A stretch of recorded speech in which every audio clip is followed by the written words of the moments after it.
Today on The Nation Speaks, the ballooning national debt. The spending spree continues. Why should the average American care? Critical race theory. It's being taught at all levels of education. What you need to know about it. A new film is out, Roe v. Wade. It's guaranteed to teach you things you never knew about the landmark 1973 decision. And America Q&A. We ask people across the country how much effort they think the government should be making to ensure each vote represents one citizen. And we ask, how far back can you trace your family history? Hello and welcome to The Nation Speaks. I'm your host, Cindy Drucare. Most Americans probably don't spend much time thinking about the national debt. It's a lot of big numbers that, frankly, most of us can't wrap our heads around. In the last 12 months, under two administrations, 5 spending bills average out to nearly $2.4 trillion apiece. It does sound big, but again, no idea what $1 trillion looks like and no idea how much revenue the government brings in to offset that spending. There's a terrific website called usdebtclock.org that is quite helpful. It shows the debt increasing in real time. It's over $28 trillion. And that breaks down to over $85,000 for every American citizen, or nearly $250,000 for every taxpayer. Those numbers are high, but still hard to know what they really mean. So we've invited 2 guests to help us sort that out. Our first will shed light on all of that spending and if it's truly well spent or not. And our second guest will answer the question of why Americans should care about the debt at all. Joining us now is Andrzejewski. He's the CEO and founder of the nonprofit openthebooks.com. Adam, thank you for joining us. Before we get right into things, I wonder if you could just quickly start by telling us the mission of openthebooks.com, because frankly, it's kind of an unbelievable endeavor. Our mission at openthebooks.com is to capture and post online every dime taxed and spent at every level of government across the whole country. So to that end, last year, we actually filed 40,000 Freedom of Information Act requests. It was the most in American history. We successfully captured $6 trillion of federal, state, and local spending across the country. Wow, okay, that's remarkable. So there's been a lot of spending in the last 12, 13 months. Under the Trump administration, we had the $2.2 trillion CARES Act in March 2020. Then in May, $3 trillion HEROES Act. Then December 2020, there was a $2.3 trillion spending bill. And not even 100 days in office, the Biden administration has a $1.9 trillion America Rescue Plan and a $2.5 trillion infrastructure plan. These are a lot of big numbers, and all of these bills were like hundreds, thousands of pages long. Does anyone know what's in these spending bills? Well, even members of Congress, when they take the vote, they don't know what's actually in these bills. If you recall the CARES Act, that was a year ago, that was a $2 trillion coronavirus aid bill. And different versions of that bill were still being dropped while the United States Senate was debating that bill. If you recall, just a couple of months ago in December, at the end of 2020, there was a 5,600-page bill dropped 2 hours before the vote.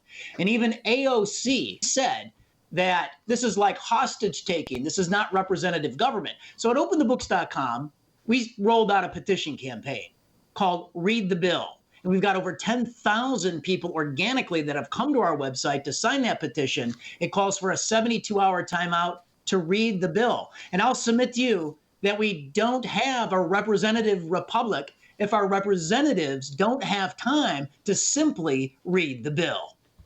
So you have been reading the bills and digging into what they actually mean. Can you give us some examples of what you consider, egregious waste or just allocated funds that have been in some of these recent bills? Absolutely. So just a month ago, when Joe Biden's $1.9 trillion American quote-unquote Rescue Act passed Congress on a party line vote, not one single Republican voted for that bill. Joe Biden signed it. We actually read it. And on page 305, we found a new perk for federal workers, that if your child's school is not full-time, so it could even be hybrid, a federal worker could be paid to stay home, $1,400 per week for 15 weeks. That's $21,000 on this new perk, and it's expensive. A new fund was set up at the Treasury Department.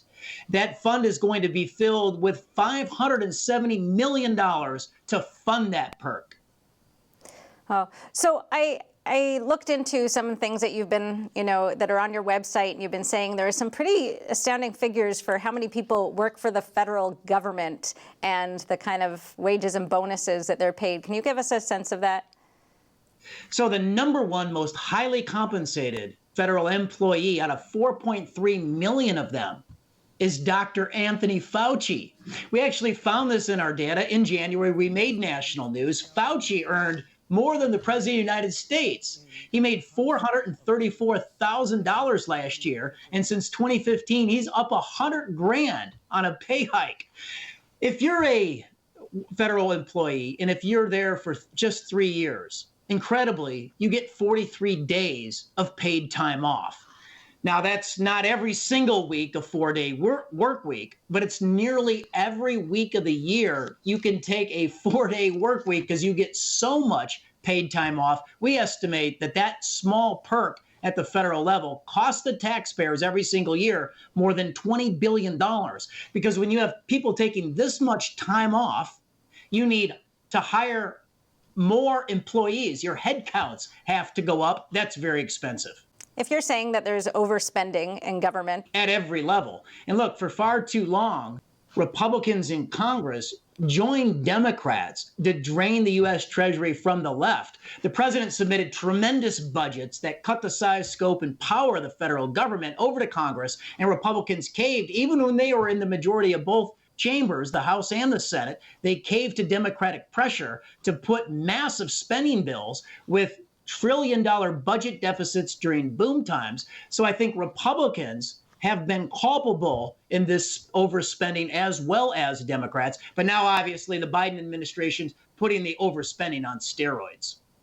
So, and do you think the overspending is just spending more than the coffers have on worthy things? Or I know you look at, waste and corruption and, improper or mistaken payments. So where do you think the cuts could come from? How do you think we could be more efficient? So Biden's bills to date have been just wish lists for the progressive left. And I'll give you some examples. So they are just funding all their constituencies, their political power groups, teachers unions, for instance, K through 12 education, higher education. Let's walk through K through 12 education. During the pandemic year of 2020, Congress threw $80 billion on a bipartisan basis at K through 12 schools. It was so much money. Those schools couldn't even spend $10 billion of it. But in the Partisan American Rescue Act that just passed 30 days ago, the $1.9 trillion bill, in one fell swoop, there was $128 billion for K through 12 schools. Now Joe Biden has come out with his quote-unquote infrastructure bill. There's another $100 billion for K through 12 schools. They're just flooding the zone. Okay. I mean, here's another example. Higher education, the Ivy League. They don't need taxpayer help. They have $140 billion in their collective endowment, the 8 schools of the Ivy League. And in the American Rescue Act, they're getting $168 million worth of coronavirus bailout. Oh. So let me ask you about something else, earmarking. That is something that was done away with in 2011 because, it can easily lead to corruption and did lead to corruption. People went to jail over it. And I understand that that's coming back. Can you explain that to us? Well, bringing back earmarks is the equivalent of bringing back the swine flu. It is the currency of corruption in Congress. The late honorary chairman of OpenTheBooks.com was the legendary U.S. Senator from Oklahoma, Dr. Tom Coburn. And this was one of Coburn's signature achievements. He spearheaded the ban on earmarks, and they got that in place about 10 years ago in 2011. And they ran it so hard that even Barack Obama in his State of the Union speech that year twice said he would veto any bill to come across his desk if it contained earmarks. And now the modern Democratic Party, they proposed to bring it back. And unfortunately, in a secret vote a couple of weeks ago in the House, the Republicans on a 102 to 84 vote, they voted to join the Democrats on their proposal to bring back earmarks. And it's not a small number. It's 4,350 of these oinkers that total $13 billion a year in spending. So if you could just explain to us, how do earmarks work?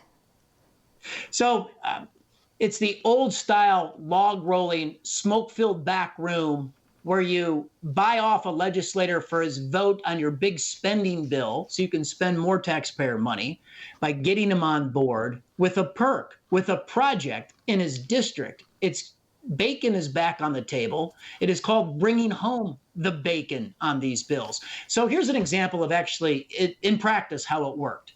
In 2005, Denny Hastert, the Republican Speaker of the House at the time, he had purchased a piece of farm ground 2 years earlier. And in 2005, put an earmark in a spending bill that put a brand new highway through his piece of farm ground.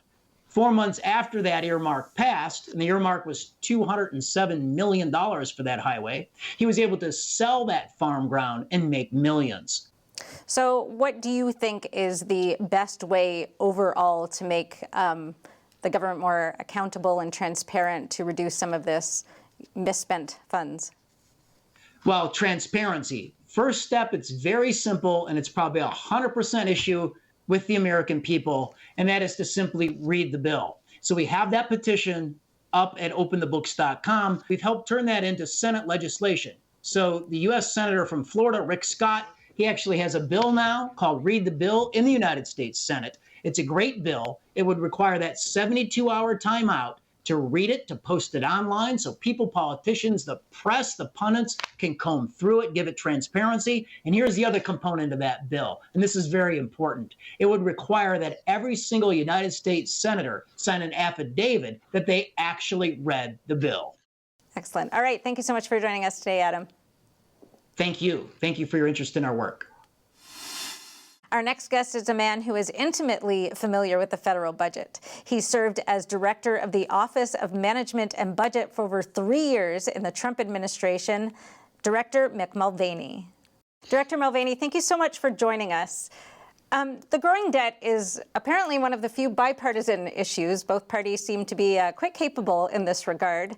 And clearly with voters, increasing spending is a bigger crowd pleaser than cutting spending. But the big question is, should the average American care about the nation's ballooning debt? And basically, how does it impact them directly? But before I'd like you to answer that, I want to ask you to start by giving us some historical perspective on the size of the current national debt. Sure. And thanks for having me. A couple different questions there. It's simply not been this large since World War II.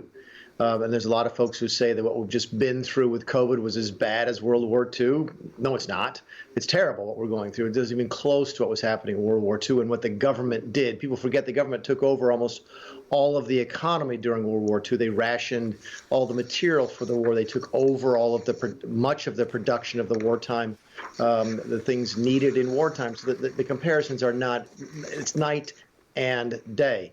Your opening point, though, was one of the good ones that needs to be made again and again, which is this is not a Republican versus Democrat topic. You do not get $30 trillion in debt, which is roughly where we are at this point, by one party spending money and the other party not doing it. If you look at when the debt started to take off, it started to take off in the early 1980s when Ronald Reagan was president. And that's when both parties figured out that Republicans could have more defense spending and more tax cuts, and Democrats could have more social welfare, and no one would get unelected. Everybody would be happy. Everybody would keep their job. In fact, to this day, I don't think there's a single person who has ever lost his or her job in elected office in Washington, D.C. because they spent too much or borrowed too much.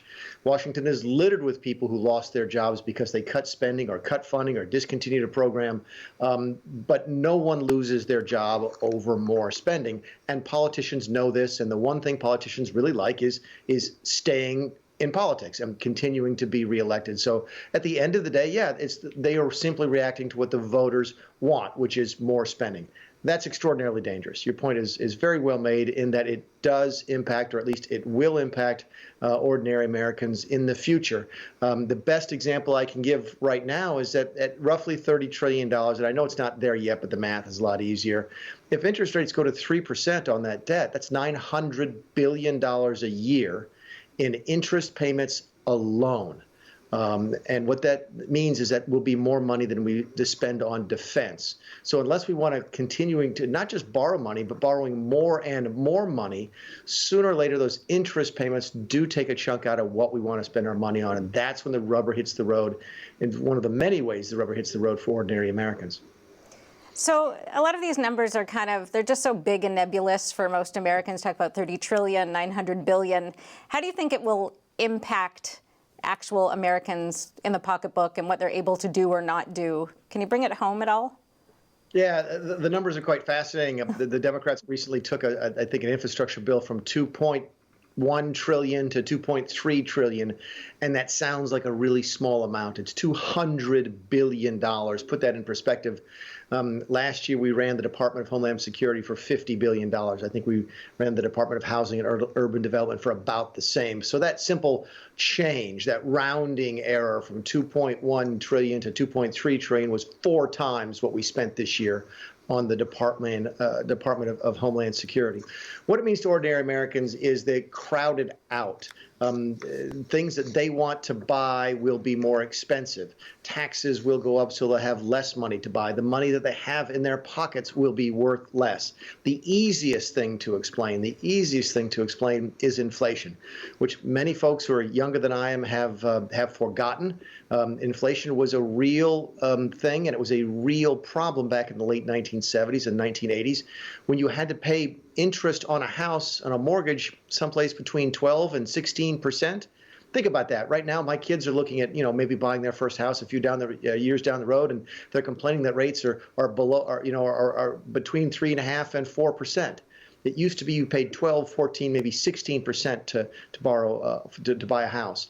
Imagine what that does to your ability to own a home, ability to buy a home, ability to save money. Very, very difficult to do. Inflation is part and parcel of what you get when you get this rapid spending. Inflation is roughly defined, but accurately defined as too much money chasing too few goods. And when we print all of this money, just print it out of nowhere, make it up, and don't have a commensurate increase in the goods and services for that money to buy, you get higher prices, you get inflation, and you get damage to the middle class in a very, very real way that I don't think nearly enough people are talking about. Okay, that helps bring it home. I want to go back to something you were talking about earlier about incentives in the government to reduce waste or reduce, duplicate payments or unnecessary payments. Is there any incentive in the government to do that? It sounded like from what you said earlier, not really, but are there levers that can be pulled? Oh, sure, there's levers to be pulled, but there's no incentive to do so. None whatsoever. Because keep in mind, what would happen, I'll give you a great example. Back when I was in Congress, and I joke with my colleagues now who are still in Congress, especially the incoming freshmen who've only been in the job now about, 3 or 4 months, that we receive an allowance to run our offices in Washington, D.C. and our offices back in the district. Let's say that budget was $1 million for a year. Well, the first year I was in Congress, we didn't spend all of that. I think we saved. We came in under budget about $250,000, $200,000, let's call it for sake of discussion. And we thought that money would go back to the taxpayers. The taxpayer had given us $1 million to run our offices in Washington and back in South Carolina. We didn't spend all that million. We had this $200,000, and we gave it back to Congress because we thought it would go to the Treasury and thus to the taxpayers. And it didn't. It got spent someplace else, most specifically, by the way, by the Speaker of the House. At the time was John Boehner. Now it's Nancy Pelosi. So money doesn't get saved in Washington. It simply gets spent. And if you don't spend it on Project A, it absolutely will get spent on Project B. The government is set up to spend money, and it is set up to spend more money one year over the next. And it is not set up in any fashion, way, shape, or form to save money. So what would you prescribe? We have about 2 minutes left. What would you do if you wanted to reduce this kind of runaway spending or waste or whatever? What would you prescribe? Yeah, the only thing that's going to work, and I used to say you need to educate voters and so forth, but it's really hard. Most voters don't really get down deep into these issues, and that's fine. They have more important things to do with their lives. That's why they elect people to go off to Washington for them.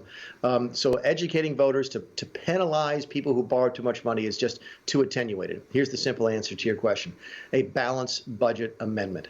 And one of the other reasons that I think, in addition to the economics of a balanced budget amendment, the things that I think is really good about it, and I've just started thinking about this recently when I compare federal government to state government. State governments work. They're bipartisan. People seem to get along. Things get done. Roads get built, bridges get built, et cetera. Schools get run. Maybe not as well as they can, but certainly better than Washington. That's because in almost every state in this union, Democrats and Republicans have to work together to balance the budget. Those statewide balanced budget amendments make the men and women work together. And I think everybody thinks that we need more of that in Washington, D.C. So in addition to helping economics, I think the balanced budget amendment would actually help politics as well. Does everybody in Washington, D.C. think that would help? It seems like there's not that many fiscal conservatives. Nobody agrees with that. They all want to spend. The Democrats don't agree with it because when they're in charge, they want to spend the money, and the Republicans don't agree with it because when we're in charge, we want to spend money. That's the dirty little secret. There's probably a true handful of real fiscal conservatives in Washington, D.C. Are most of them Republicans? Probably. But that doesn't mean the Republican Party is a fiscally conservative party. Again, you don't get this much in debt by having one party spend money and the other party complaining about it. You walk hand in hand down the road to $30 trillion. So no, the dirty little secret in Washington, D.C. is that almost everybody likes spending money because it's more fun to be Santa than it is to be the Grinch. So no, the balanced budget amendment is not something that's going to be supported in Washington, D.C. It's something that's have to come from the grassroots and come from the states and be forced upon Washington against its will. All right. Thank you so much, Dr. Mulvaney. Thank you for joining us today. Thank you. Coming up next, how critical race theory is changing what our kids are learning. But first, here's America Q&A, where we ask people across the country how much effort they think the government should put in to ensuring each vote represents one citizen. I think that all people who are registered in the United States to vote should have the ability to vote in a timely manner. Effort should be 100%. It should be 1,000% effort. Well, absolutely. You need IDs, one vote, one person. A lot, because you should be an American citizen. Like I said before, checks and balances to make sure that there is no fraudulent voting. I think everybody who's an American should have an absolute right to vote. Say that I trust the voting process as is. It's been a stable voting process and a legal right, as we had already mentioned. Every vote is important. Voting is a sacred right. However, as you did say, the Constitution does say that citizens are the ones who should vote. I think making sure that we have a proper system in place, checks and balances to make sure socials line up, to make sure just numbers in general line up, that's very, very important. I think a lot of energy should go into that because if we have illegals voting, then that's not the actual citizens of the United States. Not really sure. I think there's a better way than handling all the, interactive votes and all that. I think as much as it takes. I think we're a country of laws. I think we're a country that we don't want to disenfranchise any voter, any legal voter, but anytime there's a fraudulent vote or an illegal vote, that offsets a legal vote. Unless they're showing identification. I mean, if that is the law. I think at this time there's a lot of effort that needs to be put into a lot of different directions, and that the most important thing that we need to do is make sure that everyone is safe. I feel like it should be a lot of effort put forth in that. Like I said, we have a democracy and everybody has a right to vote. Probably maintain the effort that has been given thus far. I think over time people are seeing that their input does matter. I think they've seen what happens when they don't do anything. I work for the polls. You have to show ID that you are, and I don't know, I've been doing it for 5 years and never seen one person try to vote twice. I've heard of it, but I've never seen it. I just think election is very, it's sacred, it's a right, and we should make sure that it's valid. Our government is supposed to give us, every person is entitled to their vote and how they vote. I do believe things are a shame right now. You have to have ID. One person, one vote with ID. There's growing attention these days on something called critical race theory, or you might have heard about it as anti-racism training, the social justice movement, diversity, equity, and inclusion, or even culturally responsive teaching, most recently in Illinois.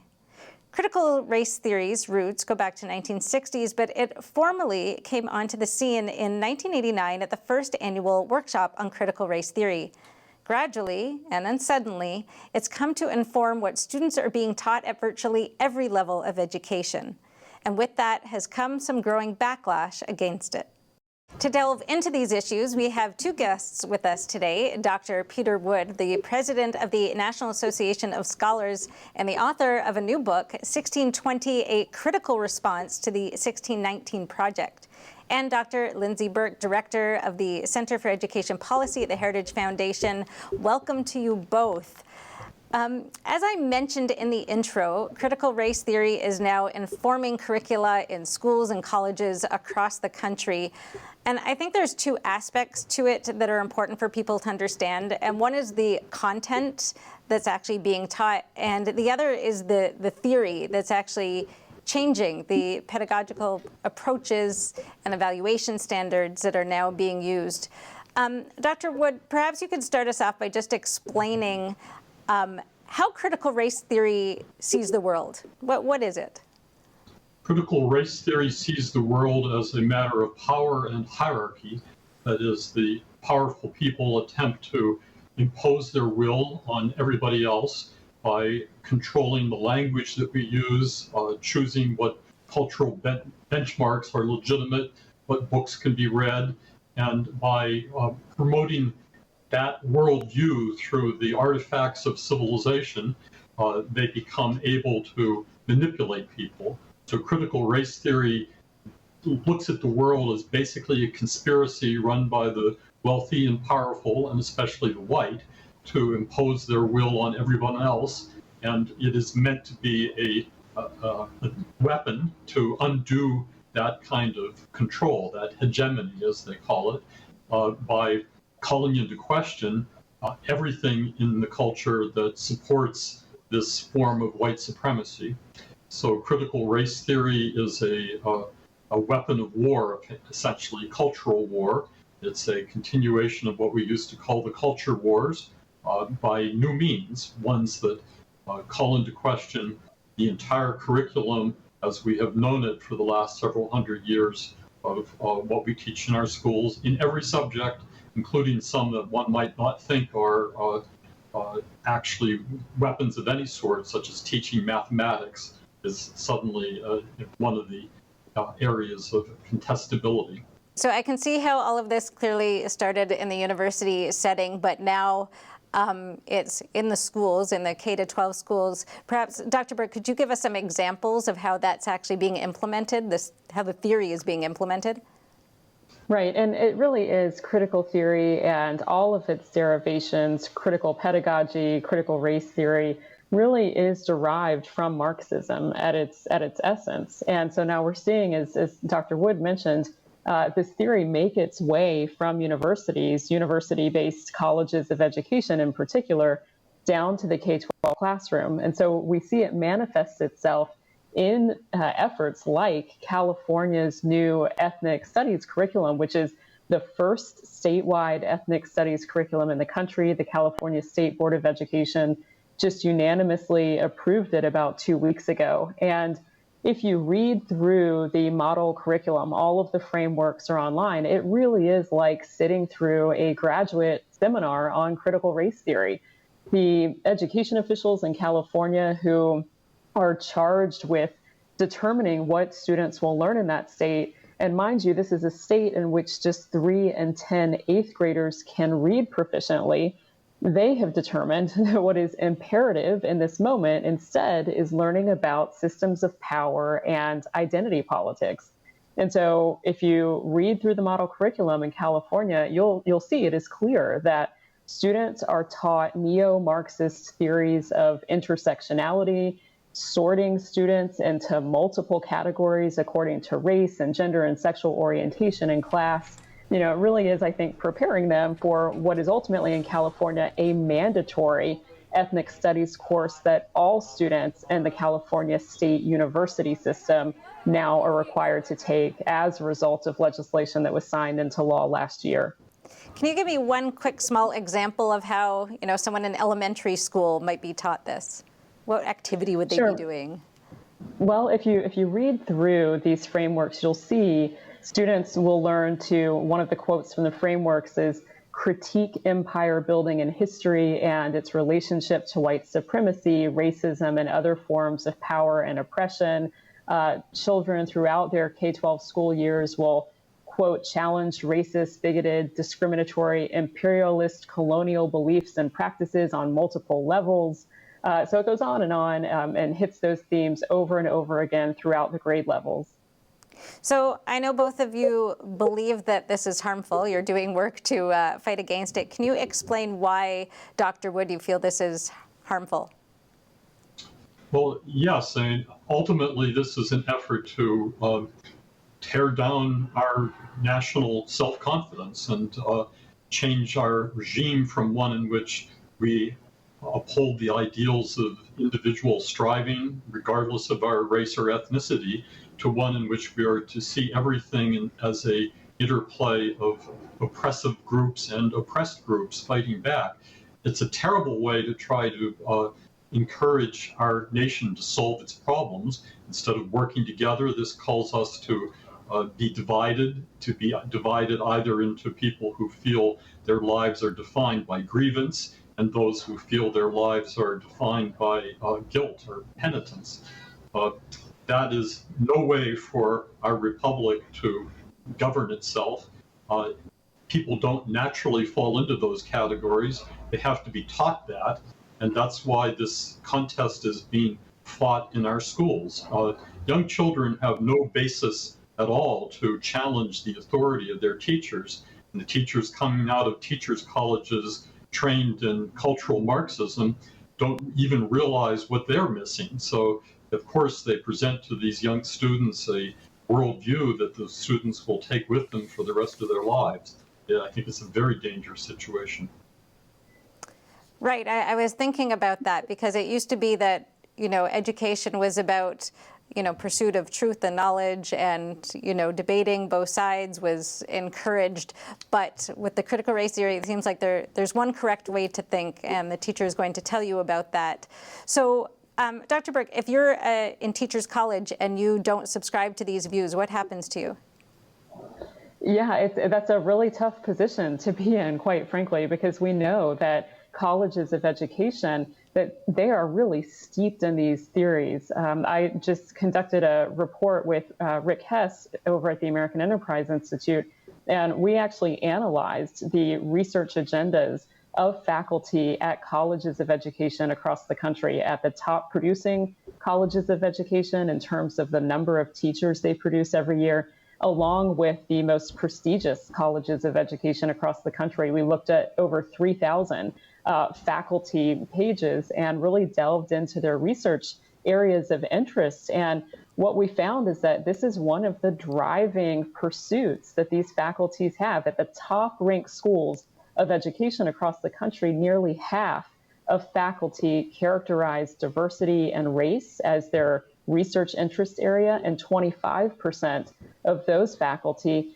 categorize it as their primary area of study. Now, that in and of itself isn't a bad thing to pursue a study of race and diversity, of course, but when we consider how this is being applied and how critical theory is the lens through which most of these faculty are examining this, that's when it really starts to raise some questions. And so we did do a deeper dive into their areas of study and found that about a third of professors who focus on race and diversity describe their work through the tenets of critical theory. Interesting. And Dr. Wood, there's obviously, if something new is being taught in schools, something isn't being taught. And I know civics education is one of those areas. Dr. Wood, that's something you're particularly interested in, and especially countering the 1619 Project. Can you tell us about your book? The 1620 is a response to the New York Times' 1619 Project, which is essentially the claim that America was founded in 1619 with the arrival of slaves in the colony of Jamestown, Virginia. And ever since then, we've been a slaveocracy. At every major development in American history, such as the American Revolution, was fought in order to advance the cause of slavery. Most of these claims are rejected out of hand by knowledgeable historians, but the New York Times has stuck with them. That would be one thing, but the New York Times partnered with the Pulitzer Center to roll this out as a curriculum and has proudly placed it in thousands of American classrooms. Whole school districts like Chicago and Buffalo, Washington, D.C. have adopted this.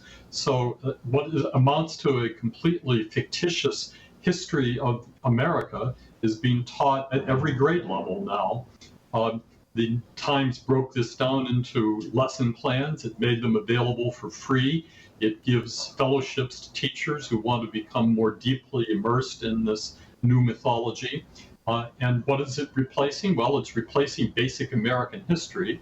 You don't learn much about George Washington other than that he owned slaves. You think that Abraham Lincoln instigated the Civil War in order to exile blacks from the North American continent.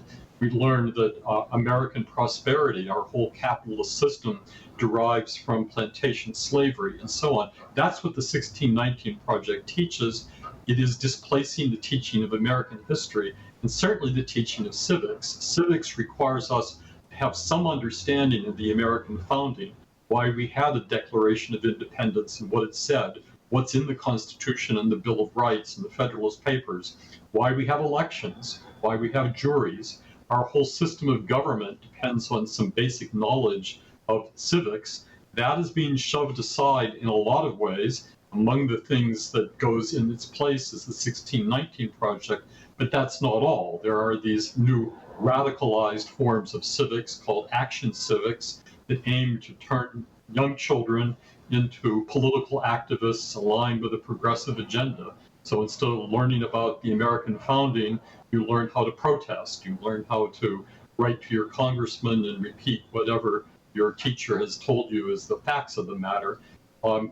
That's what we face right now. It's between critical race theory, the 1619 Project, the obliteration of traditional history, and the erasure of civics. We're faced with a school system that is 100% dedicated to producing in the next generation people who just don't have real understanding of what America is and what it can be.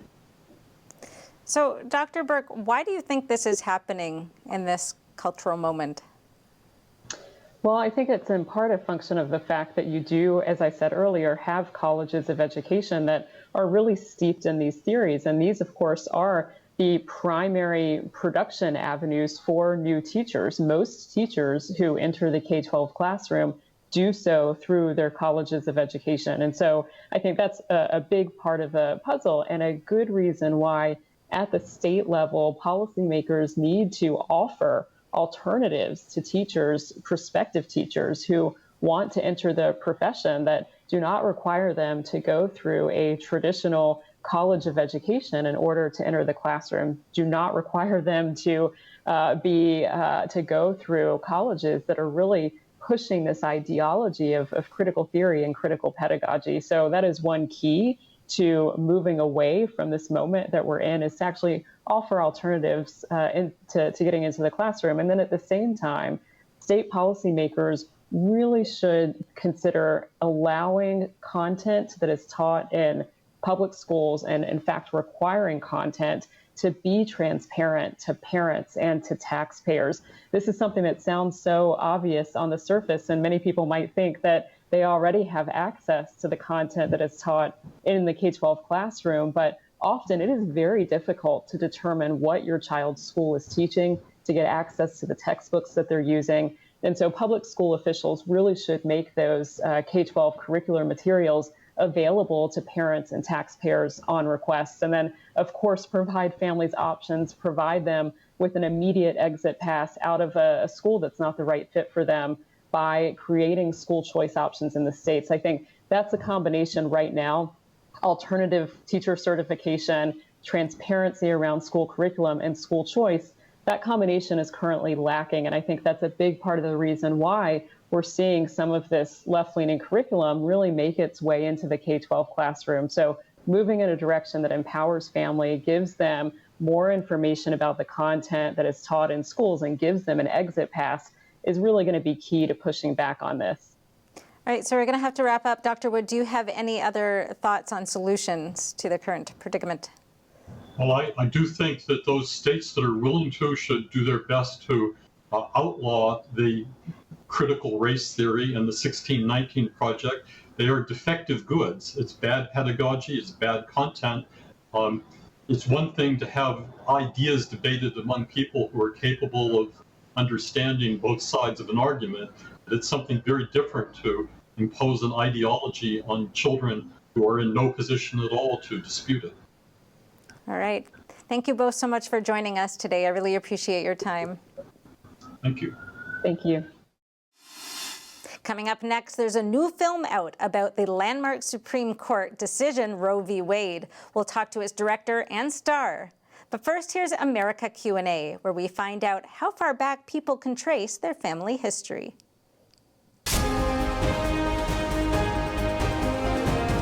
Probably, I think it was like 1890, around there. I haven't looked into it, but I would say probably like 3 generations back. My dad's explained a lot of things, and like he's told me how like most of like my past family has been like in the army and stuff back in Colombia. I think 3 generations we came from Italy. I have no idea. Interesting you say that, because my wife is standing over there. She tells me all the time that that's something we should look into. All around like 200 years in New York and Puerto Rico. Just up to my parents. I rarely remember my grandparents. My mom's from Germany. My dad is from West Virginia. That's as far as I know. Probably the early 1800s. I can trace my family history back to 4 generations, and my great-grandparents all came either from England or Ireland or Germany. So probably several generations, 4 or 5, when they arrived in Canada. Both my parents are Canadian, and then came over there. My parents' came over to the United States. So before that, we trace them back to their original starts in Canada. So it's pretty far back. I know Cherokee. I know my last name is French. Great-grandparents. In 1985, when I was 17 years old, I ran away from my country because it was communist during that time after the, you know about killing field, right? That's my country. Yeah, after the killing field and Vietnamese take over, I only see my grandma only.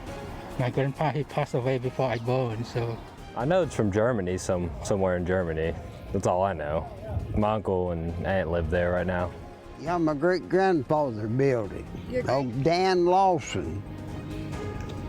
He had a first old house across the creek, and he getting some age on him, and the house was getting bad. He built this house, and at that time, he owned 1,000 acres from Rich Mountain to the top of Smoky Mountain. What's really funny is my dad's parents have a picture at this cabin. So now with that picture, my parents got their honeymoon picture at this cabin, and then I did and my brother did as well. In 1973, the Supreme Court decided Roe v. Wade, protecting a pregnant woman's liberty to choose to have an abortion without excessive government restriction. The case gave birth to the pro-choice and the pro-life movements as we know them today. That much is widely known, but what's lesser known is the backstory behind the landmark decision. A new film aims to fill that gap. We're very happy to have with us Nick Loeb, the writer, director, producer, and star of Roe v. Wade, the movie that came out on April 2nd. Nick, thank you so much for joining us. Now, you play the main character and narrator, Dr. Bernard Nathanson.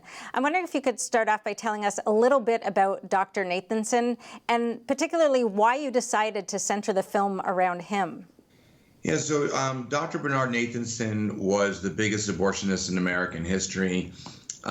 He, in his clinics, oversaw about 70,000 abortions. He was one of the founders of NARAL, the National Association to Repeal Abortion Laws, and worked hand in hand with Planned Parenthood to get abortion legalized through Roe v. Wade. Later in his life, he converted and became pro-life when he realized through new sonogram technology he was killing human beings. And the reason we wanted to use Bernard to tell the story, one, he was instrumental in getting Roe passed. And, I like to say, funny enough, everyone's like, well, how come you didn't use Roe or Wade? Well, people don't realize that Jane Roe or Henry Wade really had nothing to do with the case at all. Jane Roe, who was Norma McCorvey, essentially was a character woman looking for an abortion that Planned Parenthood and NARAL signed up for the case so they could legalize abortion, and literally never spoke to her again. She didn't even find out what happened in the case. She found out through the media, not even through her own lawyers. And so we wanted to find people who were instrumental in the case. And because I wanted to tell the movie from both sides of the story, or both sides of the argument, I should say, a lot of people are pro-choice, some people are pro-life.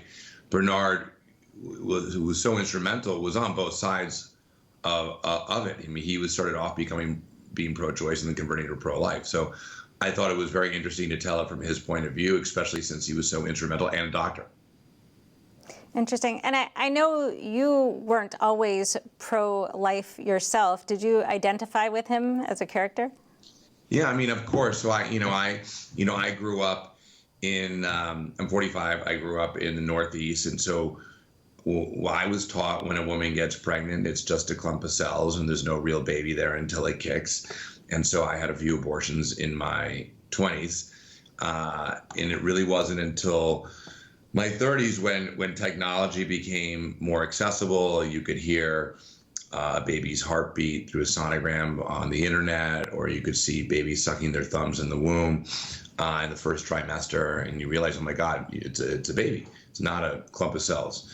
And abortion really is the ending of a life of a human being. And through that, I ended up converting and becoming pro-life. But I think a lot of people in my generation who grew up like I did still don't understand there's a real human being there that have been manipulated and lied to for so long, that I think that's where the struggle lies. And did you expect that viewers would be familiar with Dr. Nathanson's story, i.e. No. that you didn't? Okay. Not at all. I mean, the funny thing is, I mean, making this movie and then promoting the movie, very much, you talk to a lot of people who are in the pro-life community, and everybody in the pro-life community knows who Dr. Bernard Nathanson is. And they give interviews and they talk, and they talk is about everybody should know who he is. But the majority of people in America are not involved in the abortion movement, right? 99% of Americans do not volunteer for Planned Parenthood or the National Right to Life. And so very few people, Americans, really know who Dr. Bernard Nathanson. I mean, the only thing he was really, truly famous for and known for was making a documentary called The Silent Scream, which people may remember is where he performed an abortion under a sonogram. But no, really, the general public has no idea who Bernard Nathanson was. And I think it's an interesting story to tell, since he was the biggest abortionist in American history. I was aware of the silent scream, but I had no idea that was him until, the very end of the film. And I was like, oh, wow, okay, that changes a lot of things. Yeah, I learned so much in this film. Everybody, of course, has heard of Roe v. Wade, but, the backstory is, quite unknown, I would say, to most people. How much did you know about the story before you made the film? Zero. I mean, I like to say Roe v. Wade is the court case everyone has heard of, but nobody knows anything about, including me. And I assumed that nobody had made the movie on the most famous court case in American history because maybe it was just a boring courtroom drama. But when I started reading and learning about it, I was fascinated. It almost came across like an Oliver Stone conspiracy movie like JFK. And so I thought it was, from a Hollywood perspective, I thought it would, it'd be also entertaining as well, and at least informative and interesting, and finally people will learn what is Roe v. Wade. Another interesting character in the film is Dr. Mildred Jefferson. So she was the first African-American woman to graduate from Harvard Medical School, and she played a big part in this whole story and is also quite unknown. What did you learn about her? You know, I think it's sad that women in America who tend to break the glass ceiling, or African Americans who break down barriers, are revered. They're talked about, movies, holidays, and no one's ever heard of Dr. Mildred Jefferson. She was the first Black woman to graduate Harvard Medical School. She really was a pioneer in the medical profession and broke down barriers from women and Blacks during that period of time. And no one's ever heard of her or talks about her. And the reason, in my opinion, the reason it is because she became the second president of the National Right to Life. She became very instrumental in the pro-life movement. That was really what she took on. I mean, if she was a volunteer for now the National Organization of Women, everybody would have heard of her. But because she was so vigilant in her fight for life, I think people just didn't want to recognize her. And her whole point for fighting for life was she believed that abortion was the #1 killer of her own race, of African Americans in this country. And her fight was to stop that from happening. Right. So, you know, it's no secret that Hollywood isn't pro-life or very friendly towards generally conservative ideas. How much obstacles did you encounter in trying to make this film, fund this film, get this film out? I mean, funding is always difficult from an independent film perspective, and I think we took on a lot interesting, different issues. I mean, that happened. I think what's funny now is more challenging than ever is the distribution of the film. I mean, we released the movie last week on Friday on all platforms. And just the way some of the platforms have been behaving it's really funny. You know, the first day, Amazon, you had to have a link. You couldn't even search for it. You searched for it, it wouldn't come up. But you could click on, have a link, you could get to it. Then I went on to Fox and I complained about that. And then magically it was up an hour later, but then they buried it. You couldn't find it. They put it into the romance section. Funnily, it rose to #1 on the romance section of iTunes, actually, the romance section of iTunes, which has now pushed it onto new and noteworthy. But in Amazon, you've got iTunes, I think Google Play, Vudu, they're all like the first page. You know, Amazon's buried in the back. You've got like Comcast and DirecTV, where if you don't actually type in the actual name correctly, you can't even find it. And it's just blatant censorship, and it's sad. I mean, I just don't see let them. You know, there's liberal movies, there's conservative movies. You know, we're a divided country. Let people make their own decision. It's a PG-13 movie. It's not even R. Right, romance apparently. We have to wrap up, but I just wanted to ask you one more thing, because I know a lot of research went into this film, and you're trying to make it as accurate as possible. There's a lot of things in there that'll be surprising. So you've got the fact check yourselves on your website.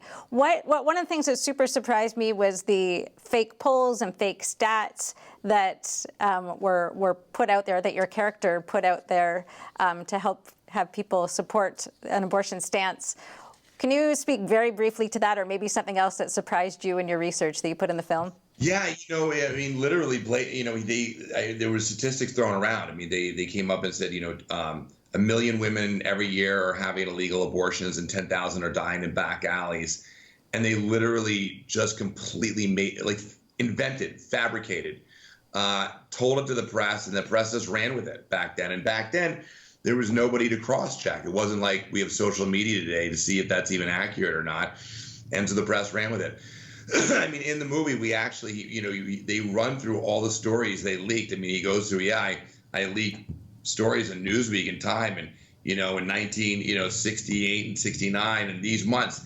And every time we mention a month that they leaked a story in at a certain magazine, you can actually go to the archives and check that magazine, and there's a story there. We use the actual... the exact dates, the exact months of the stories they planted.